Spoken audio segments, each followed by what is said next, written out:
Buenas tardes, sean todos bienvenidos al webinar Imágenes de días pasados, trazar el curso del cine japonés, actividad que hace parte del ciclo de charlas gratuitas ofrecidas por la Dirección de Educación Continua de la Universidad de los Andes, en conjunto con diferentes facultades también de la universidad, en esta ocasión en conjunto con el Centro del Japón y la Facultad de Artes y Humanidades. Con este espacio buscamos ofrecerles nuevas alternativas para que continúen aprendiendo en cualquier momento de su vida. Antes de iniciar, queremos contarles que tendremos un espacio para responder sus preguntas. Así que los invitamos a enviar sus inquietudes escribiendo en Zoom en el espacio de preguntas y respuestas. Y si nos acompañan por Facebook Live, por favor escríbanos en el espacio de comentarios. Les recordamos que este evento está siendo grabado, por lo tanto, a través de correo electrónico les enviaremos el enlace para que puedan volver a verlo.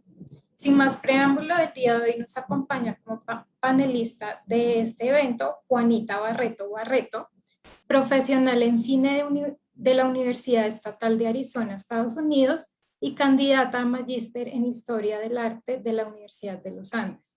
Su investigación aborda los elementos formales del cine clásico japonés de la posguerra, en especial el cine de Yasuhiro Ozu y su relación con el sentido japonés de espacio-tiempo en las artes de Cariz Zen, miembro del Grupo de Estudios del Japón de la Universidad de los Andes. Sin más preámbulo, también nos acompaña María Sano del Centro del Japón, que les quiere dar la bienvenida. Hola, buenas noches a todos. Muchísimas gracias por asistir en este espacio de aprender sobre cine japonés. Mi nombre es Mari, coordinadora del Centro del Japón. Estoy dando bienvenidos representando Centro del Japón y Facultad de Artes y Humanidades. Muchísimas gracias.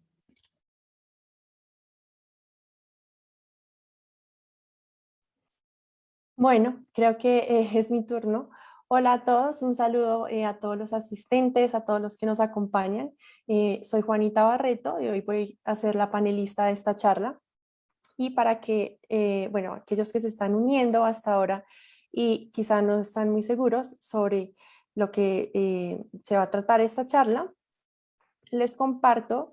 Si hay algún problema con el video o con la presentación, interrúmpanme por favor, no sé si se está viendo bien, pero bueno, yo espero que sí. Les cuento que vamos a hacer un viaje hacia el cine clásico japonés. Esto también nos va a llevar a visitar un momento específico de la historia nacional y esto lo vamos a hacer a través de dos películas. Una de Kenji Mizoguchi de 1946, aquí hay una imagen, un fotograma de la película que se titula Cinco mujeres alrededor de Utamaro, y la otra es una película de Yasuhiro Ozu que se conoce como Principios de Verano, y a través de esto entonces vamos a visitar estas imágenes cinematográficas históricas y por esto pues esta charla va a tener un enfoque histórico. Me interesa que entendamos el cine como una obra de arte que requiere un análisis de contenido, sus características narrativas, también un análisis formal, cómo fue hecha, sus aspectos técnicos, pero también es importante que tengamos muy en cuenta que son productos también comerciales que están marcados por un periodo histórico específico. Y ese periodo, ese contexto en el que se realiza, pues define ese contenido que hay allí y también puede marcar nuestra interpretación de las obras. Entonces, el momento histórico que nos ocupa, y teniendo en cuenta estas dos obras, una del 46 y del 51, es, bueno, la del 46, entonces significa que estamos hablando del fin de la Guerra del Pacífico. Esta Guerra del Pacífico pues es el teatro que se dio durante la Segunda Guerra Mundial en Asia, el teatro pues de la guerra en Asia, en el Océano Pacífico, en el Océano Índico, pues esta segunda mitad del siglo XX trajo consigo una cierta sensibilización a través de la guerra que se vio reflejada en productos culturales como el cine, la literatura y el manga. Otro acontecimiento importante que también marcó este periodo de tiempo del cual vamos a hablar es la ocupación estadounidense, que fue más o menos del 46 al 52, y pues es un acontecimiento importante porque marcó la sociedad japonesa en diferentes esferas. Y en lo que nos compete, pues esto trajo consigo una fuerte censura a los medios de comunicación y también al cine. Y hablaremos un poco más sobre esto en breve, pero pues por ejemplo se dio la censura de algunos aspectos sobre la cultura samurái, como el suicidio y también algunos aspectos sobre la vida en el feudo. Entonces aquí a través de esto vemos como el cine también es un vehículo poderoso mediante el cual se promueven o se prohíben ciertos elementos de acuerdo pues a ese periodo histórico, y en este momento si nos vamos a centrar pues en el momento de la ocupación estadounidense. A través de estas obras pues se quiso promover principalmente un pensamiento democrático y también liberador.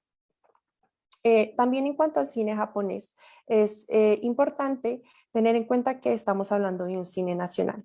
Y esto quiere decir que, pues a través de este cine vemos constantemente ciertas costumbres, ciertas prácticas, ciertos vestuarios, ciertos paisajes. Vemos al ser japonés, lo que es la vida del ser japonés. Y pues a través de esto también se va construyendo una cierta identidad de ese ser japonés, y es algo que podemos ver pues en el cine. También, y aquí quisiera tocar algunos puntos sobre momentos en el cine que han mediado de alguna manera nuestra aproximación a este cine nacional. Más o menos en los 50, bueno, de hecho en 1950, en el Festival de Venecia, Kurosawa muestra su película de Rashomon, y pues él es aplaudido, digamos que a raíz de esta película que gana el León de Oro, pues digamos que emerge este gran interés por el cine japonés a través de esa obra, por esta aceptación que se da en este festival. Entonces, especialmente Venecia, y esto siguió ocurriendo con otros directores después, también con Mizoguchi, que fue muy premiado también en Venecia, pues fue ese momento que permitió que este cine saliera de su audiencia local y pues se pudiera difundir en otras latitudes. También algo muy importante y que también ha mediado de alguna manera nuestra aproximación a este cine es que también durante más o menos en esta época, a mediados de la década de los 50, está esta revista de crítica de cine francesa, y se llama Cahiers du Cinéma, y ellos promovían esta idea del cine de autor, que dice que considera al director como el responsable y el creador total de la película, y que mediante ciertas temáticas y un estilo coherente pues refleja constantemente en su obra su visión del mundo. Esto es importante porque pues varios teóricos, y especialmente pues teóricos europeos, usaron a Ozu, a Mizoguchi, a Kurosawa pues para desarrollar y respaldar esta teoría del cine de autor, y pues esto ha mediado nuestra visión de sus obras, esta idea de que es un cine de autor, y pues la imagen del director como pues una figura quizá la más importante. Bien, entonces ahora quisiera hablar sobre algunos aspectos biográficos de los directores. Si observamos las fechas y el momento en el que viven, pues son 6 décadas que son cruciales durante la modernización de Japón. Ellos hacen parte de una generación que vivió en una sociedad que estaba en un proceso de industrialización muy rápido, vio la bonanza económica también durante los 20, luego pues viven durante la guerra, viven durante la derrota, y luego de esto pues viven en una sociedad que está influenciada de manera importante por países como Inglaterra, Estados Unidos y Francia. También viven durante la ocupación como millones de japoneses, y pues se percatan de una sociedad, de los frutos de una sociedad consumista, y también pues de un alto crecimiento económico.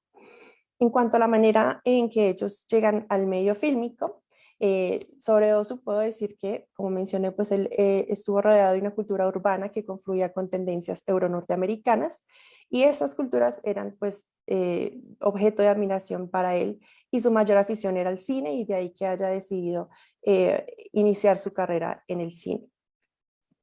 Y a partir de eso, pues él es prácticamente durante toda su obra fue empleado por el estudio Shoshiko, que es uno de estos grandes estudios de ese momento, y pues él produjo buena parte de su obra para ese estudio. En cuanto a Mizoguchi, digamos que su llegada al medio no fue a través de una motivación personal, sino más bien por circunstancias de la vida. Y antes de llegar al cine, él trabajó como practicante para diseñar patrones de kimono, también diseñó pósters para periódicos, también se interesó en la ópera, donde asistía en la decoración de los sets. Y finalmente, a través de un conocido que trabajaba en la Nikatsu, pues él llega a trabajar para este estudio, en principio, el Factor, especializado en roles femeninos, pero luego pasó a ser asistente de dirección y pronto ascendió en su carrera y en el 22 llegó a dirigir su primera película. Entonces, eso en cuanto a la manera en que se involucraron en el medio. Ahora pasando un poco a hablar sobre este momento en el que ellos desarrollan su obra, también coincide. Ambos lo hacen más o menos de la década de los 20 hasta los finales de los 50, y pues son 4 décadas que, si no se aproxima a la filmografía de estos directores, pues no es algo que alcanzaremos a hacer hoy. Hoy nos vamos a enfocar en el periodo de la ocupación estadounidense, y también que puede considerarse sobre todo la segunda, que entra dentro de esto que se conoce como la era dorada del cine japonés. Pero si uno observa desde su primera obra hasta la última obra, en ambos casos, uno puede ver un poco también sobre la historia del cine japonés. Entonces, uno puede ver el cambio del cine silente al sonoro, del blanco y negro al color, también la censura que hubo durante los 40 a directores con tendencias políticas de izquierda. También vemos la era dorada de los 50, la censura que hubo durante la ocupación. Entonces uno, a través de la obra de ellos, también puede ver un poco de esa historia del cine japonés. Bien, entonces ahora vamos a entrar ya como tal a las obras que hoy nos interesan. Entonces, la primera es Cinco mujeres alrededor de Utamaro, del 46, y es dirigida por Mizoguchi.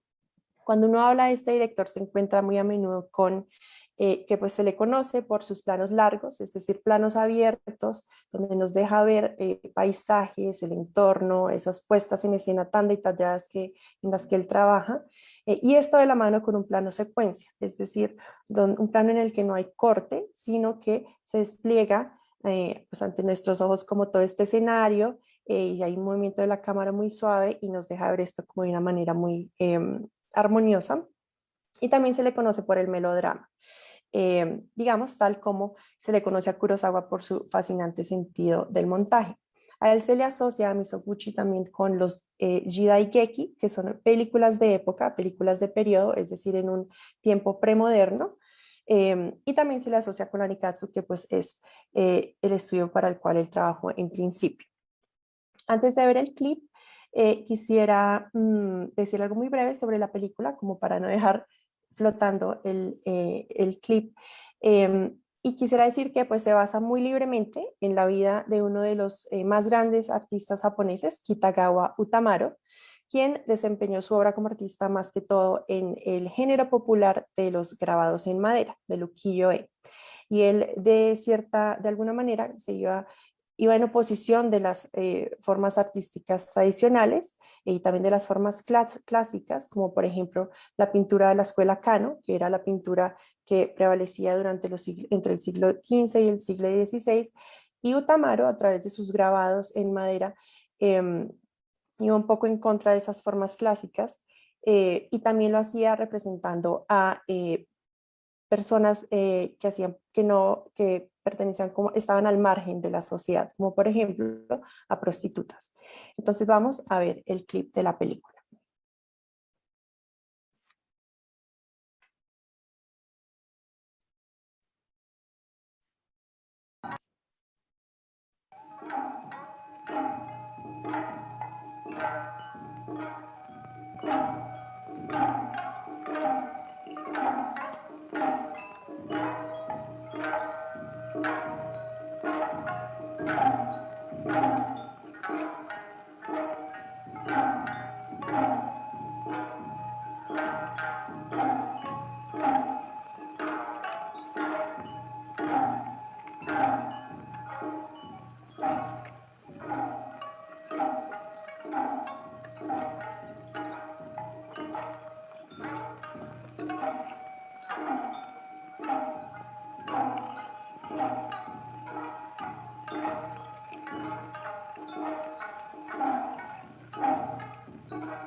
覧なさい。春の海の描いたような美しいお嬢さんですね。両名、およし加納宝賀様のお嬢様だ。そうか、これでお美しい。先生のお笑い草の土産に求めてまいりますから少々お待ちください。いらっしゃいます。いらっしゃいます。錦絵が欲しいのかな。あ、さあ、どうぞお書きくださいまし。私は錦絵などあまり見たことがないからお気に入るようなものをお主が見繕ってくれ。はい。花魁の絵でございましたら、春章、歌丸、清永正信、いろいろこちらにございます。ですが、何と申しましても、女を描かしては歌丸でございましょうな。歌丸のこれが大文字屋の長袖花魁でございます。これは花魁ではございませんが、観音様の水茶や浪速屋の沖田、いずれも当時評判の美人でございます。これは新しく出ました続きものでございます。さあどうぞ。錦織歌丸型新模様。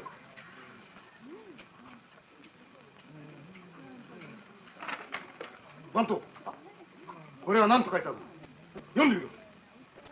はい。失意の媚び麗しく高蘭子の錦をまとうとも唐江の浅ましさ死を覆って五体の不を表すに至る。たとえ荒垣といえど世が活筆は生死なり。黙れ。加納家を侮辱するも花だし。亭主呼べ。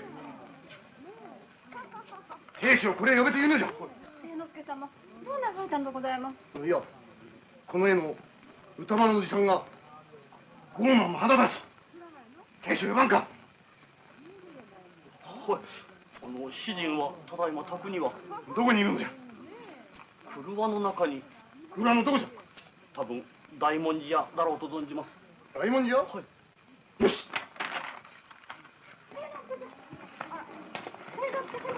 赤が町石のモスと堀や札のものではございません。かかる暴言を見過ごしては我らの面目は立ちません。奴の増長マンを懲らしめてやります。次第によっては切り捨てやります。なりません。なりません。いや、もうお案じなさるな。お先へお屋敷へお帰りください。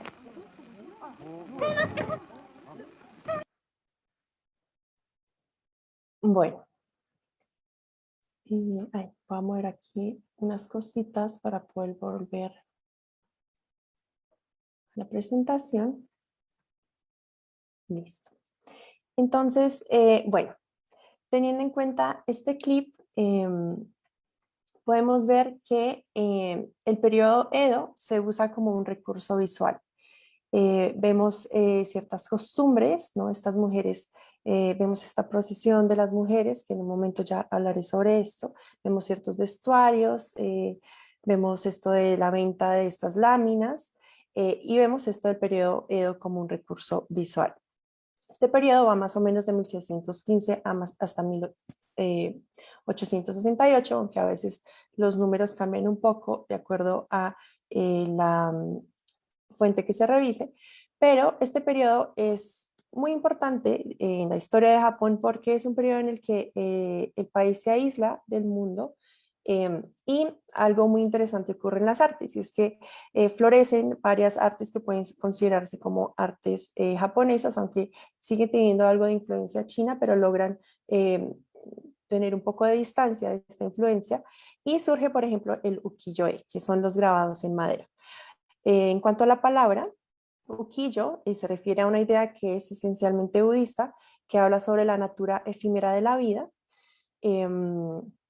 y el en ukiyo-e se refiere a imagen, pinturas o dibujos.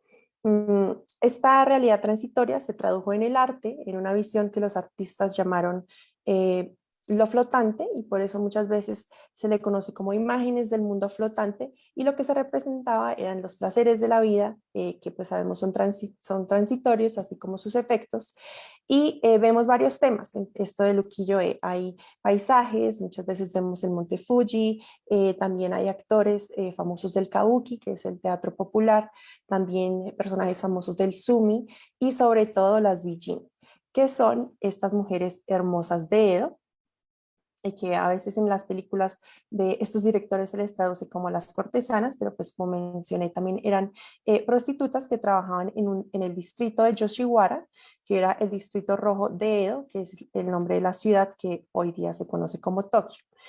Em, entonces aquí vemos uno de los grabados de Kitagawa Utamaro, y aquí está una de sus bijin.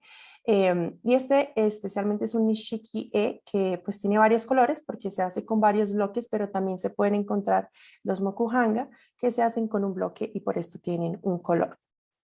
Entonces ahora sí entrando a la película, nos habla sobre la relación del artista con 5 mujeres a su alrededor. Es un biopic histórico. Creo que hace una representación pues muy interesante del artista. Estos biopics yo siempre considero que son, pues valen la pena ver los biopics porque nos muestran un poco, nos dejan ver un poco de ese mundo y esos periodos históricos en los que pues artistas que son de gran admiración en esos entornos en los que ellos vivieron. Y particularmente en esta historia, y como su nombre lo indica, un tema importante es la condición de la mujer. Y la representación de la mujer, esa imagen de la mujer que vemos. Hay 5 mujeres alrededor de Utamaro, entre ellas están sus modelos, 3 de ellas son bijin, está Okita, está Orui, está Oran, y vemos un poco de esa condición quizás subordinada de la mujer en este entorno, por ejemplo en esa procesión que observamos en la que ellas pues eran objeto de observación, hacían una procesión en donde se apreciaba su belleza y pues ellas eran las mujeres bellas de él. También hay otras mujeres como Yuki y Oshin. Yuki se hace parte de la clase alta, que de hecho es la mujer que vimos en el clip, que se le admira por su belleza, es la hija de uno de los maestros de la escuela de pintura Kano, pero ella termina involucrándose en este mundo flotante porque su prometido se relaciona con 2 de las bijin. Y también tenemos a Oshin, quien es una de las criadas de una de estas casas de té que también se encuentran en este distrito de Yoshiwara y donde hay diferentes actividades de entretenimiento. Entonces es interesante ver la representación de la mujer, esa mujer que se representa a través de la mujer de carne y hueso, los 5 personajes que constantemente se le critica por sus comportamientos, se le oprime. En realidad ahí vemos un poco de pues, esos binarismos que empiezan a surgir entre mujer y hombre y ciertos roles que son que debe ocupar la mujer y dentro de esos roles como ciertas limitantes también y que es muy poco probable que por ejemplo las bijin pues puedan salir digamos y aspirar a tener un rol diferente en la sociedad y quizá un rol más de sujeto. Y esto es algo que se observa de manera constante en la película. También es interesante ver cómo representa Utamaro a las mujeres en sus láminas, que se opone pues de manera importante a las mujeres en las que se inspira. En estas láminas él cuando las hace y es muy interesante también porque la película nos muestra sobre la manera como él hace estos dibujos, los diseños, y él describe sus dibujos como que la mujer que está allí está completa, es perfecta, es bella. Y bueno, hay digamos una digamos, contradicción muy grande entre esa mujer que él idealiza en sus dibujos y también pues la mujer en las que se basan sus láminas, que pues es una representación muy diferente a la que vemos en la película. Esto también, ahora sí hablamos un poco sobre la caracterización de Utamaro. Aquí de nuevo caemos en esto de los binarios entre mujer y hombre y a él se le ve como un personaje justo, un mediador, también muy racional. Él como que hay un poco de drama a su alrededor porque, por ejemplo, el prometido de Yuki que se relaciona con las bijin, entonces él entra como mediador a ser consejero, a consolar muchas veces a las mujeres, también al hombre, pero él siempre es muy racional, también cuando se le reta a pelear, él decide zanjar las diferencias es pintando y viendo quién es el mejor artista, y también es un hombre que se mezcla con la clase popular. Pues claramente sus modelos son de la clase popular, pero también se relaciona con Yuki, se relaciona con un magistrado para negociar un poco su sentencia, porque aquí debo mencionar que en varias ocasiones pues a él se le censura por la manera como, por ejemplo, alcanzamos a ver un poco sobre esto en el clip, por esos comentarios que hace sobre la escuela Kano, que pues era esa forma clásica, entonces se le censura por eso que él comenta y también por la manera como representa a los jefes militares, a los shogunes. Pues también él está, digamos, en constante contacto, no solamente con la clase popular, sino que también, digamos, su alcance y como ser social va mucho más allá de solo esta gente del común.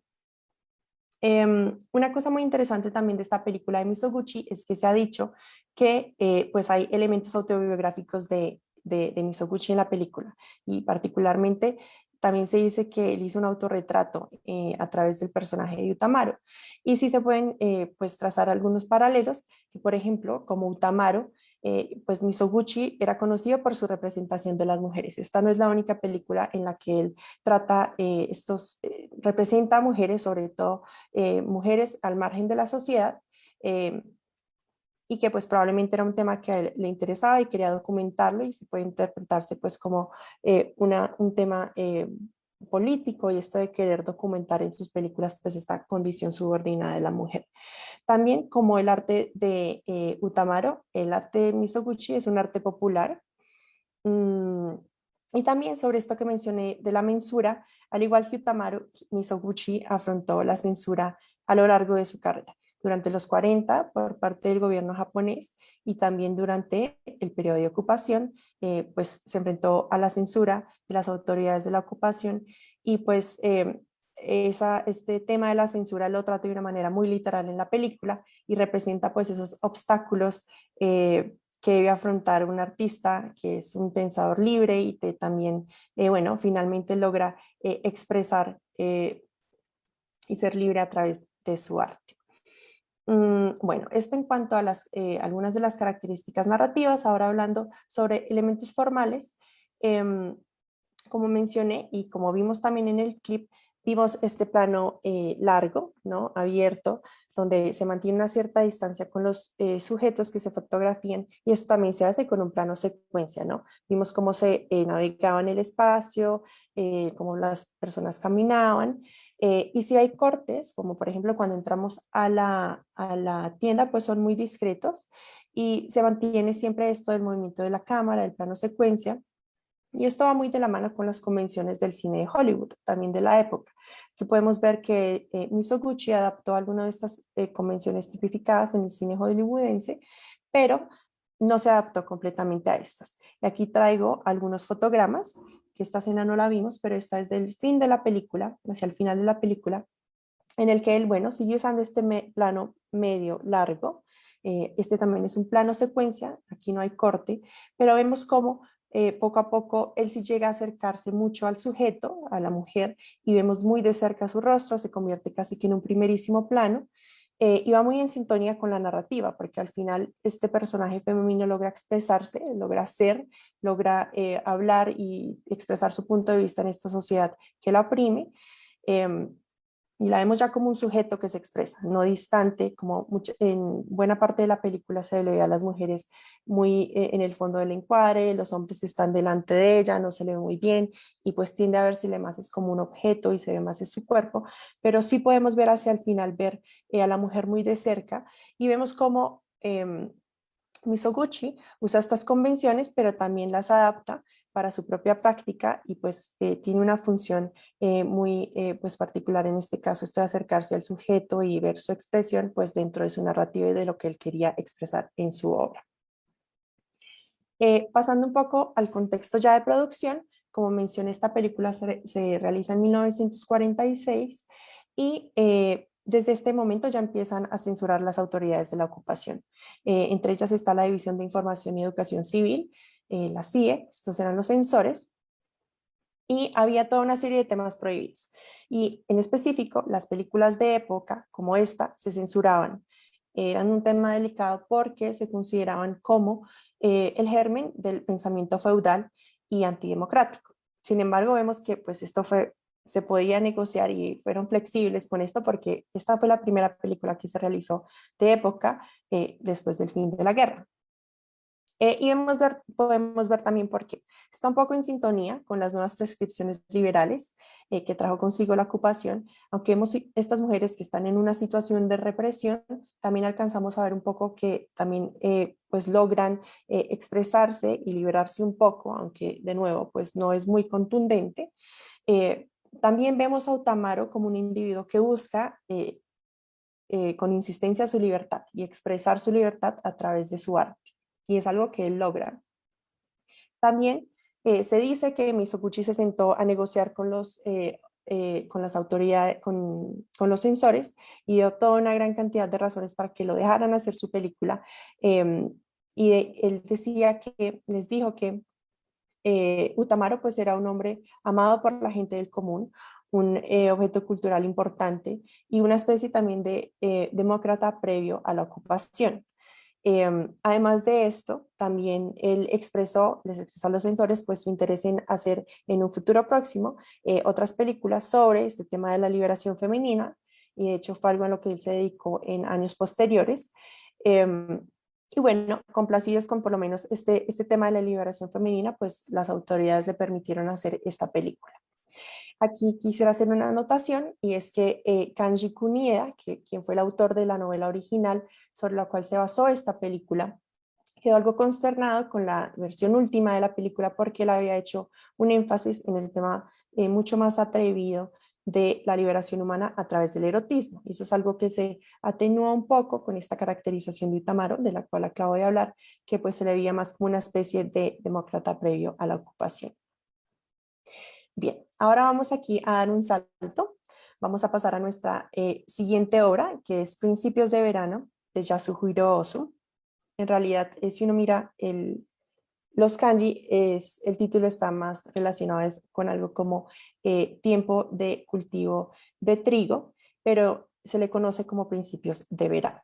Al hablar de Ozu, estamos hablando sobre historias de lo cotidiano, el drama familiar, la vida en familia y también una cierta simplicidad técnica, la manera como él hace sus películas. Se le asocia más que todo con el Gendai Geki, que son películas que se hacen durante un tiempo moderno o contemporáneo. Prácticamente todas sus películas se desarrollan durante ese tiempo. Él nunca hizo una película de época y se le asocia con la Shoshiku. Toda su obra la produjo para este estudio prácticamente. Sobre la película, entonces antes de ver el clip, quisiera mencionar que nos muestra el día a día de una familia que vive en Kamakura, y la familia quiere que la hija, Noriko, se case e incluso le buscan un prospecto. Pero Noriko tiene ideas propias, ella tiene una idea de lo que quiere y del esposo que ella quiere en caso de que quiera casarse. Y efectivamente, un día impulsivamente dice que se va a casar con un conocido de su infancia, que de hecho es el vecino de la familia, y pues esto complace los deseos de la familia de que ella se case, pero a la vez termina disolviendo la familia.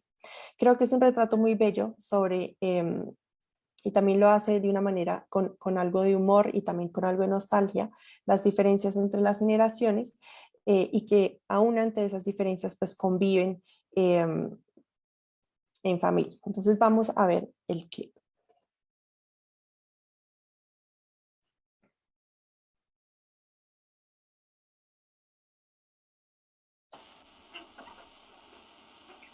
じゃあお姉さん570円。お釣りね。いいわよ。よかないわよ。あるのよ。はい。どう。で真ん中ごちそう。うちでこしらえりゃ3分の1できちゃうわね。だけどあんなに美味しくない。だけどみんなで食べられる。忘れてた。銀座でコーヒー飲んだの。いくらだった？いいのよ。あれ私のおごり。ダメよ。いくら？いいってば。そう？じゃあごちそうさま。お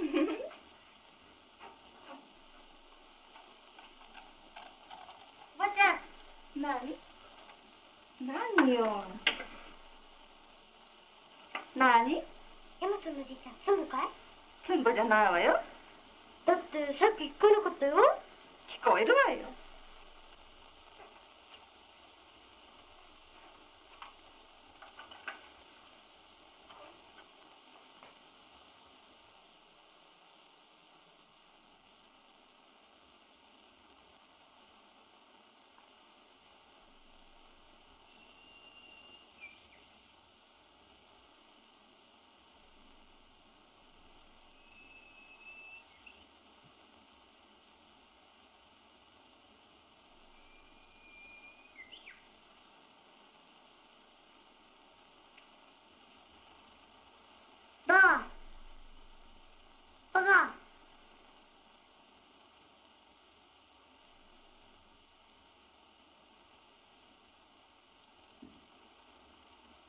とでかくで言えよ。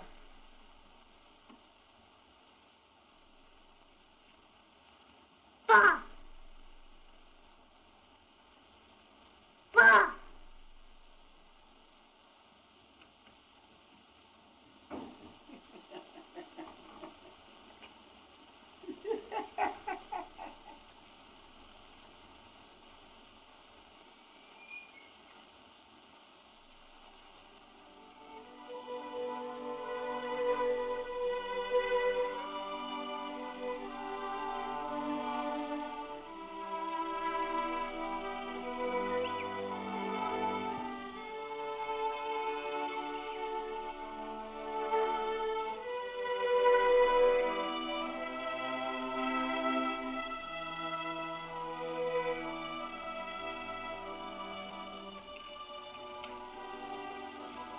おじい様、お疲れにならない？そうかい。のりこさん、いくつになったい28です。もう嫁さんに行かにはいかんな。おじい様、いいとこありません？大和に。とってもお金持ちで、一生何にもしないで遊んでられるようなとこ。おじい様ご存知ありません？ああ、いい天気だ。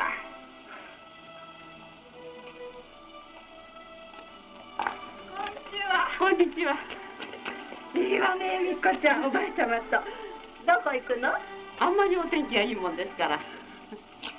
お父ちゃまお留守番？いえ、お宅のお兄様と。あ、学会ね、今日。なんですかね、お役に立つんでしょうか。お兄様ご迷惑だろうと思ってね。そりゃ賢吉ちゃんの方がよっぽどご迷惑よ。綺麗なおべべね。あ、大和からお客様お見えになったそうです。ええ、今そのお供。ああ、そうですか。サム、またおじいちゃんにキャラメル貸してみろよ。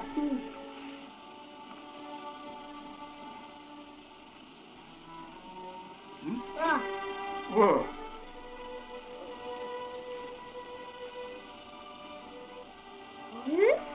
また髪降っちまった。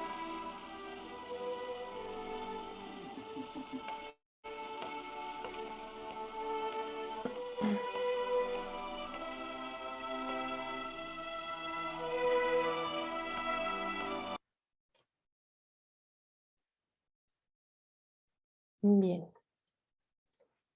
Bueno,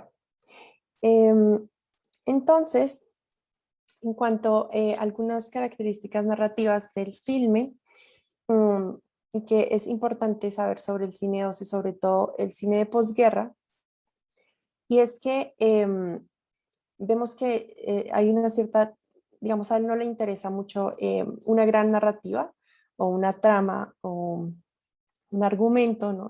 Digamos, no le interesa mucho tener personajes que superan obstáculos, que cambian y que siempre se está como trayendo la acción dramática, ¿no? Como que se le da ese interés que tal vez es un tipo de cine al cual estamos acostumbrados a ver, pero en el caso de Ozu, digamos que él se enfoca más que todo es en el personaje y en delinear el personaje y en crear una cierta atmósfera, un cierto estado de ánimo y también en la observación.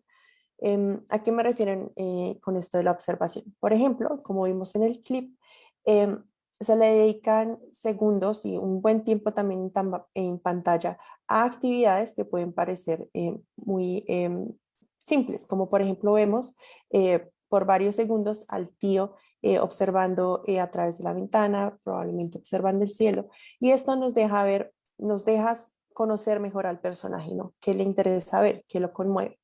Y esto es algo que uno puede encontrar en buena parte de su obra. En cuanto a esta película, digamos que lo que une a estos personajes es eso, pequeños episodios, casi que anécdotas, aunque digamos que sí hay momentos importantes, como por ejemplo la visita del tío, porque es a raíz de esto que se empieza a hablar sobre pues, la necesidad de que Noriko se case.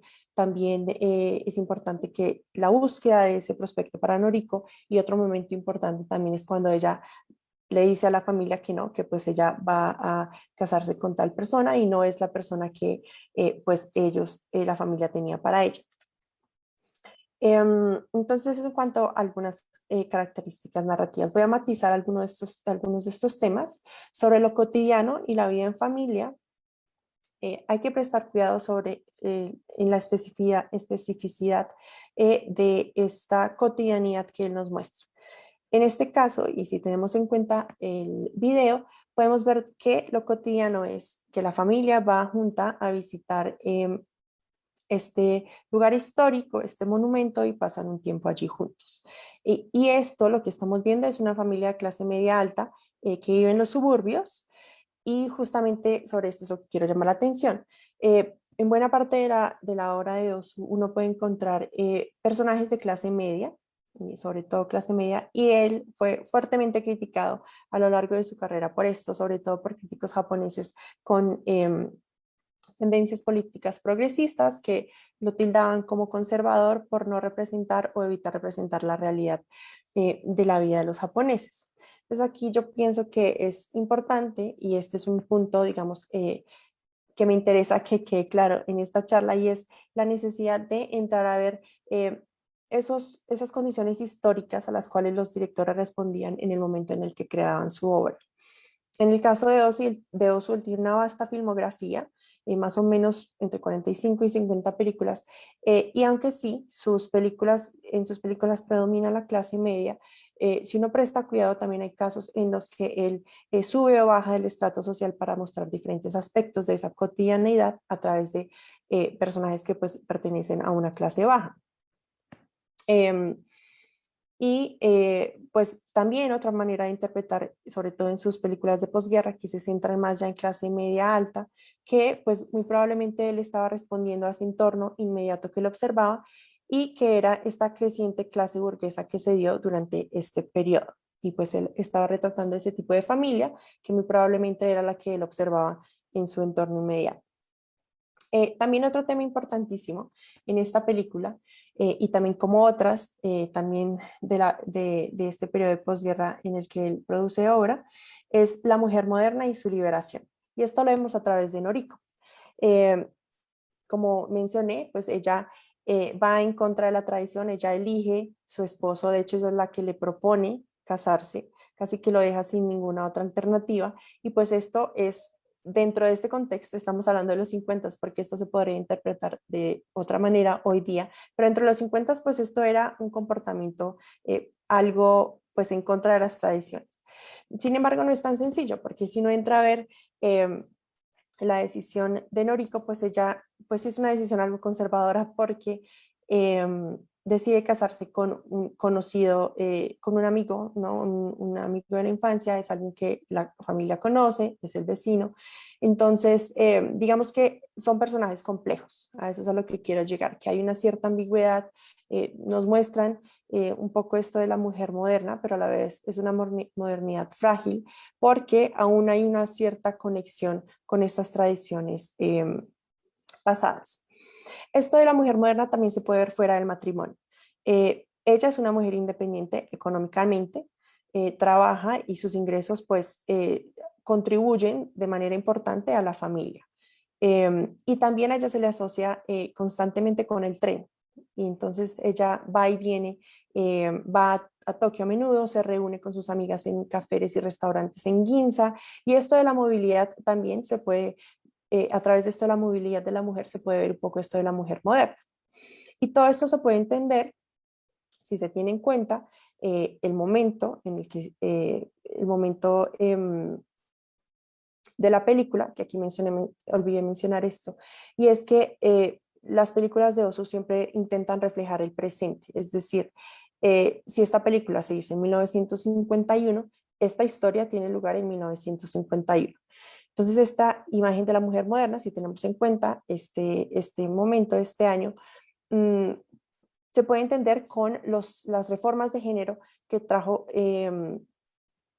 consigo las políticas de la ocupación, y esto por vía de la nueva Constitución del 47, que introdujo la igualdad de género en los ámbitos de la educación, de la familia, de la representación política, del empleo, y también promovía la idea de la liberación de la mujer y la liberación sexual de la mujer como símbolos de la democracia. Entonces podemos ver cómo eso se refleja a través del personaje de Noriko. Y algo muy particular, también aquí traigo este fotograma, y es de una escena de la película que considero es muy interesante, y se ve también esto del vínculo femenino. Ya que la mujer pues logra ir más allá de los confines domésticos, tiene una movilidad, puede también expresarse, puede ser un ser social, un sujeto que se expresa en otros ámbitos pues fuera de lo doméstico. Allí, precisamente cuando están en estos entornos, se da esto del vínculo femenino, y en esta escena se da lugar a un argumento en el que el hermano dice que pues le asombra cómo las mujeres se han vuelto tan atrevidas después de la guerra. Y Noriko le responde que no, que lo que pasa es que ahora somos normales y los hombres hasta ese momento habían sido los atrevidos y habían sido demasiado importantes. Y a partir de esto se da, entre ellas dos pues siguen conversando, hablan sobre el respeto mutuo, sobre la igualdad, y casi que ignoran por completo a este personaje. Y esto es algo, si consideramos estas líneas, lo que dice Noriko, se puede dar, se puede interpretar, se puede ver un poco esa conciencia histórica femenina, que se puede ver como un poco una crítica hacia la autoridad masculina, no solamente en el matrimonio, en esta tradición de tener matrimonios arreglados, sino también en un contexto más amplio, por ejemplo, teniendo en cuenta la historia reciente de la guerra, se puede ver como una crítica también hacia el militarismo japonés, que fue dirigido predominantemente por hombres. Entonces aquí vemos un poco esto de pues la importancia, ¿no?, de esa autoridad masculina, pero ellas pues empiezan a hablar sobre cómo ya pues eso en este contexto en 1951 pues se está apuntando más hacia la igualdad de género, y las mujeres también están tomando roles importantes dentro de la sociedad. En cuanto a los elementos formales, quisiera mencionar algunos. Aquí podría extenderme también bastante, pero bueno, voy a intentar ser muy breve. Pero vemos una cinematografía restringida. La cámara no se mueve, se mantiene siempre el mismo encuadre, casi siempre se usa el mismo lente, que es de 50 milímetros, que se aproxima mucho a la visión del ojo humano. No hay un movimiento importante, por lo menos en el clip que vimos no hay movimiento, todo se mantiene muy fijo, y también él saca provecho del aspecto teatral de la arquitectura doméstica japonesa. Eso lo vemos, por ejemplo, cuando el niño entra, ¿no? Debido a que Ozu no mueve su cámara y tampoco sigue a sus personajes, entonces el niño entra, desarrolla su acción y vuelve a salir. Esto tiene un aspecto teatral, también algo ceremonial, y es casi como que pues, el actor se debe ajustar y adaptar a ese escenario que se está fotografiando. Y también nos usa las estructuras, ¿no?, que caracterizan este interior japonés, que son, por ejemplo, los tatami. Vemos cómo predominan en el encuadre, los usa para componer, usa también las puertas corredizas, ¿no?, y usa estos elementos, estas estructuras que son propias de estas salas de estilo japonés, y él los usa para componer. En cuanto al montaje, puedo decir que, como vimos en el clip, vamos de lo general a lo específico, una especie de patrón 1, 2, 3. Vemos primero este plano abierto, ¿no?, de este monumento del Gran Buda en Kamakura. Entonces ya aquí entendemos que estamos en un lugar histórico. Tenemos una noción de que, bueno, están en un exterior, están en este lugar, y de ahí pasamos a planos un poco más cerrados, en los que ya luego vamos a lo específico y los vemos a ellos sentados junto al monumento. Y esto es algo que se repite en cada escena, y él construye y va tejiendo cada escena bajo este patrón, y es algo que uno puede ver en buena parte de su filmografía. Sí hay algunos movimientos de cámara contados en toda su filmografía, y en esta película en particular pues hay algunos de ellos. El dolly, que es este movimiento paralelo de la cámara. El dolly es cuando la cámara está sobre rieles, sobre ruedas, y se mueve más que todo sobre este eje horizontal de una manera lateral, y hay un par de estos en esta película. Sin embargo, son poco habilidosos, digamos que no son muy pulcros, y a esto se le ha llegado a decir, sobre esto se ha llegado a decir que Ozu pues es algo juguetón cuando o sea, como que juega con las expectativas de la audiencia y llama la atención sobre la técnica, casi que nos saca de esta realidad cinematográfica y como que rompe un poco con nuestras expectativas de lo que uno espera ver, por ejemplo, cuando se muestra un plano Dolly, es como que vamos a ver algo, se crea algo de suspenso, algo de misterio cuando nos vamos acercando quizá a algo, pero él lo que hace es jugar un poco con nuestra expectativa y en realidad no es muy claro para qué usa el Dolly. También hay un único plano grúa en toda su filmografía y es en esta película. Plano grúa es cuando la cámara ya se mueve, es en el eje vertical, está sobre una grúa, entonces alcanza una altura importante y también baja. Y eso lo vemos en estos fotogramas que traigo acá. Y aquí él sí lo usa de una manera convencional. Esto sucede casi al final de la película, en el que la cámara se eleva, nos revela este gran paisaje de estas dos mujeres caminando. Es casi como que nos está anunciando el fin. Es una composición muy agradable, muy armónica.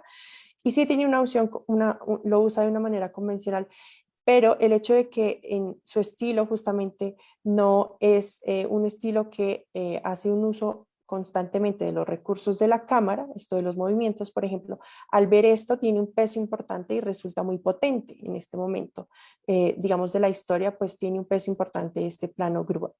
Y es algo que, por ejemplo, no sucede con Mizoguchi, porque el estilo de él sí usa de manera frecuente los recursos de la cámara, como vimos, esto del movimiento suave, y bueno, justamente esto es lo que caracteriza ese estilo visual distintivo de Mizoguchi, que es muy bello la manera como él compone sus películas, pero en el caso de él, pues estos movimientos sí, digamos, esa potencia, si se quiere, se disipa un poco y ya hace parte de ese estilo visual distintivo de Mizoguchi. Ya antes de cerrar, entonces quisiera hablar un poco sobre el contexto de producción de la película. Como mencioné, los sensores tenían varios temas que pues eran de cuidado, eran censurables, como el omiai, que es la costumbre de tener un matrimonio arreglado, y también el IE. El IE es esta estructura familiar que fue establecida por el gobierno japonés más o menos en 1898, que era una estructura regida por un patriarcado, en la que por lo general el hijo mayor era el que tenía la autoridad en la familia y esta familia estaba conformada por los abuelos, por el hijo, por la esposa y los hijos de estos. Entonces, la familia que vemos en esta película en Principios de Verano recuerda un poco el IE.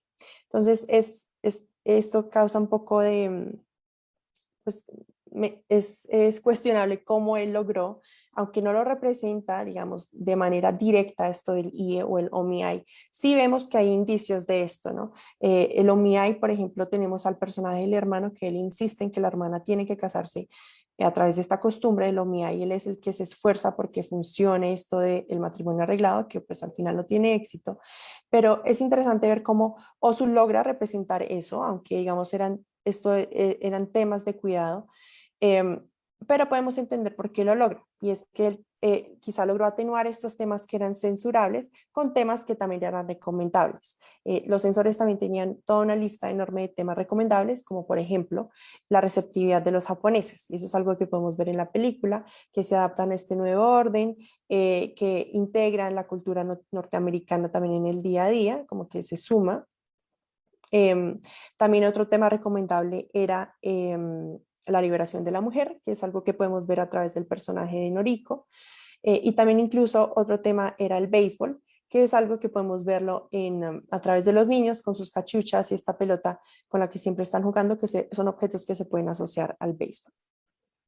Un punto también que quisiera tocar es que a la hora de hablar de Ozu, y recuerdo cuando yo tomé un curso sobre cine japonés hace un tiempo, y cuando llegamos a hablar sobre Ozu, mi profesor le decía que él era el director, el más japonés de todos los directores. Esto debido a que pues, uno puede encontrar en su filmografía una cierta japoneidad entendido como pues eso que es esencialmente japonés, o no, esto que digamos imágenes históricas, iconografía, un cierto tradicionalismo, con una carga histórica, y eso es algo que no puede encontrar en la obra de Ozu. Sin embargo, creo que es un poco limitante ver a Ozu como alguien que se entregó a este tradicionalismo y que es una tendencia que uno puede ver a la hora de hablar sobre Ozu. Porque creo que así como uno puede encontrar estas imágenes históricas y una cierta iconografía, también creo que él más bien usa este tradicionalismo como un modo para reflejar el estado de contemporaneidad de la sociedad japonesa, porque él logra un equilibrio entre esta iconografía tradicional, por ejemplo, cuando vimos el Gran Buda en Kamakura, pero también vemos constantemente en sus películas pues cambios, ¿no?, que trajo consigo, por ejemplo, la ocupación, en este momento específico del que estamos hablando. Entonces uno puede ver ambas cosas y ambas cosas se encuentran en un equilibrio y también se crean contrastes, y creo que también hay momentos en el que esos contrastes se puede ver un poco también como una crítica muy sutil, pero también muy aguda por parte de Ozu sobre pues este estado de modernidad de la sociedad.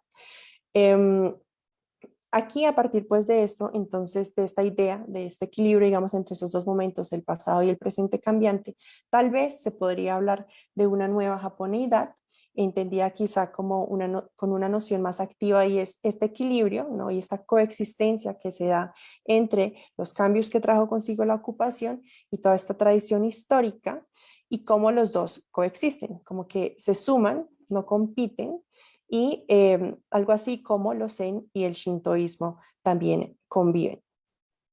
Bien, entonces ya a modo de cierre, entonces quisiera decir que con esta observación que hicimos con estas imágenes cinematográficas históricas, quise hacer más un ejercicio de observación y de interpretación diferencial y estilístico, lejos de haber sido quizá un análisis que buscaba ver estas obras de una manera uniforme o esto como un conjunto homogéneo, que creo que esto es algo que resulta difícil de hacer en general en el cine japonés, porque es un conjunto muy heterogéneo, hay una gran diversidad de estilos, de directores, y una manera de ir como armando el rompecabezas y de ir trazando este curso del cine japonés es ver una obra en particular, conocer un poco sobre la vida del director, empaparse un poco sobre esas condiciones históricas a las cuales él respondía a través de su obra, y también eso, conocer ese periodo histórico que marcó el contenido de la obra y que también pues marca la manera como nosotros podemos interpretar la película. Entonces, este es el fin de mi intervención. Muchas gracias por su tiempo y por su atención. Muchas gracias, Juanita. Tenemos algunas preguntas para que las respondamos en este espacio. Principalmente Camila Gómez nos dice que si podrías hacer un pequeño paréntesis acerca de las geishas. Sí, creo que bueno, si esto en relación con la película de Misoguchi, pues las Bijin, digamos que también dentro de las Bijin y lo que se consideraba como estas mujeres hermosas, uno también puede ver, digamos, diferentes grados, ¿no? Y entre estas mujeres, pues cada una, digamos, tenía un cierto grado de educación o podía, por ejemplo, interpretar ciertos instrumentos, algunas de ellas eran bastante intelectuales, ¿no? Podrían mantener una conversación intelectual, y eso, eran personas muy educadas. Entonces hay diferentes grados, digamos, dentro de estas Bijin, y creo que pues las geishas podrían tal vez entrar dentro de esta categoría de mujeres hermosas, pero pues digamos que no, digamos, no todas se podría decir que eran prostitutas o que hacían esto, pero las geishas, digamos que sí estaban en este rango quizá más superior de las mujeres hermosas, y que pues tenían diferentes habilidades y podían desempeñarse en diferentes actividades, y tenían también un alto nivel intelectual. Muchas gracias, Juanito. Sebastián Ariza dice, buenas noches, una pregunta. ¿Cómo ha influenciado el cine japonés de esa época sobre el cine de la contemporaneidad? Sí, yo creo que es posible ver, digamos, algunas bueno, es difícil, creo que verlo de una manera, como una cierta continuidad. Em, es difícil ver que haya, digamos que eso, que haya una relación directa y que haya una continuidad en el cine, digamos, este cine clásico japonés y el cine contemporáneo. Sin embargo, si hay elementos que uno puede ver, por ejemplo, en directores contemporáneos, ahí pues habría que entrar a ver pues como directores específicos, por ejemplo, por mencionar algunos y que son quizá los más conocidos hoy día, Naomi Kawase o Koreeda, quienes en sus primeras películas uno puede encontrar algunos rasgos de estos estilos que distinguen, por ejemplo, tanto a Ozu, ¿no? Esto del uso del objeto para crear una atmósfera, quizá eso, la importancia del objeto, cómo eso tiene una importancia en el desarrollo de la narrativa. Y yo creo que sí es posible trazar algunos vínculos, digamos, quizá no por decir que digamos, estos directores contemporáneos se influenciaron por estos directores clásicos, pero sí uno puede trazar como ciertos elementos que se pueden rastrear, sea de manera deliberada o no, em, pero uno puede sí como eso, crear vínculos y conectar un poco entre estos directores contemporáneos y los directores pasados. En cuanto también, pues es que no sé, también creo que es una pregunta muy amplia, no sé si tú lo apuntabas hacia algún tema en específico, como cómo afectó, no sé, en cuanto a producción o en cuanto a eso, influencias o en cuanto a temas. em,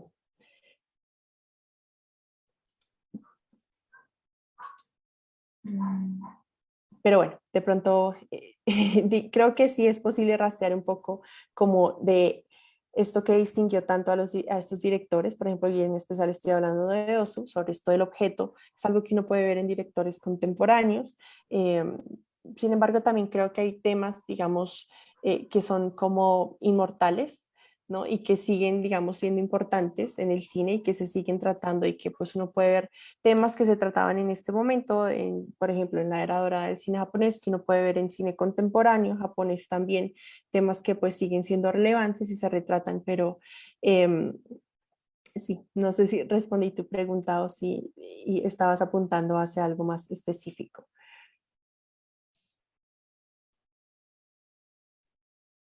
Dice, puede ser el estilo narrativo, movimiento de cámaras, temas comerciales. Gracias.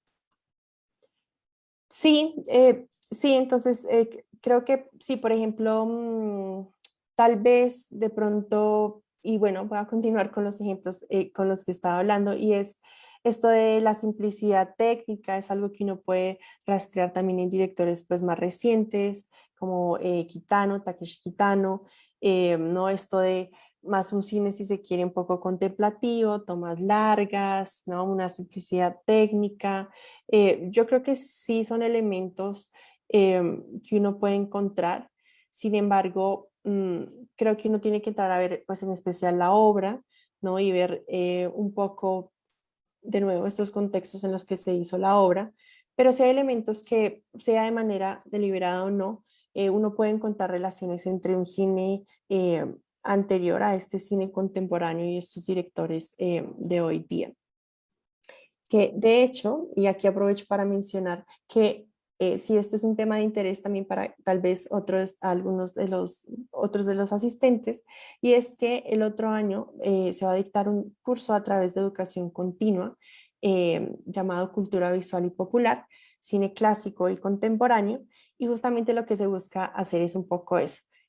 Se va a hablar sobre un poco sobre estos directores, sobre Ozu y Mizoguchi, y también se va a hablar luego sobre directoras, y va a ser directoras contemporáneas, y también esto con miras a ver un poco y establecer quizá vínculos y ver tal vez esa relación o no entre estos dos momentos del cine japonés.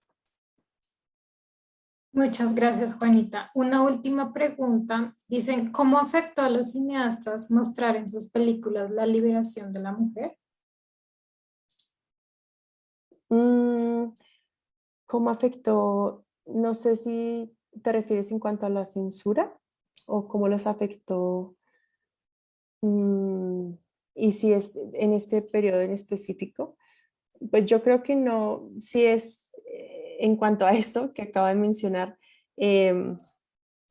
no creo que los haya afectado, en realidad creo que era algo que hay muchas películas de este periodo durante más o menos, bueno, que de hecho no, digamos, no es que se represente de una manera muy directa, se intenta representar esto de la liberación de la mujer, pero aún así en este cine hecho durante los 50 y teniendo en cuenta las prescripciones liberales, pues seguimos viendo que la mujer vive en una sociedad dirigida por hombres, ¿no? Es un entorno machista y aún así, teniendo en cuenta estas nuevas reformas de género que trajo consigo la ocupación, podemos ver también comportamientos machistas en el que la mujer pues tiene roles limitados y entonces digamos que era algo que se promovía y que se intentó representar, pero aún así, como sucedió en ese momento y como acabo de mencionar, que no se ve del todo esto de la liberación femenina, digamos que fue muy progresivo y muy de a poco uno puede ver un poco eso y teniendo en cuenta de nuevo el contexto. En ese contexto se estaba viendo algo que era liberador, esto de que ella pudiera elegir con quién casarse, pero digamos que era un avance muy pequeño. Era lo que se quería, lo que buscaban los censores que se representara, pero aún así, digamos que no fue un cambio así drástico, e incluso creo que hoy día, pues, esto es algo que no logramos ver digamos, en su totalidad en el cine, y no solamente en el cine japonés, sino en el cine a nivel global.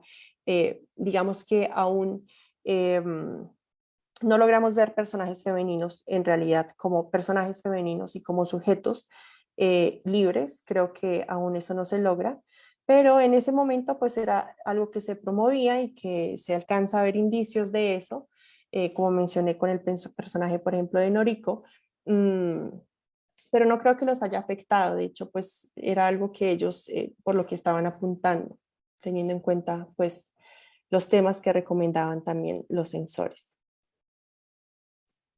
Perfecto, Juanita. Ya en este momento, pues no tenemos más preguntas. Solo queda decirles que muchas gracias a los asistentes por enviar todas sus preguntas. Muchas gracias a ti, Juanita, y al Centro del Japón y la Facultad de Artes y Humanidades. Acabamos de compartir por el chat un enlace que les pedimos abran antes de irse. Es una encuesta muy corta en la que podrán contarnos cómo les fue en esta actividad. También les compartimos el enlace de nuestra página web en la que podrán volver a vivir este evento y conocer otras actividades como esta que tenemos programada. Por ejemplo, la próxima semana tendremos webinars en temáticas como Modelando el futuro con Design Thinking el miércoles 13 de octubre a las 5 p.m. En esta página también podrán conocer todos los contenidos digitales que la universidad está liderando en este momento. De nuevo, muchas gracias a todos por su participación. También muchas gracias a los asistentes que nos acompañaron en nuestro Facebook Live. Esperamos que esta actividad haya sido provechosa para ustedes y que nos sigan acompañando en el resto de actividades programadas. Que tengan una feliz noche. Nuevamente, gracias por participar y nos vemos en la próxima.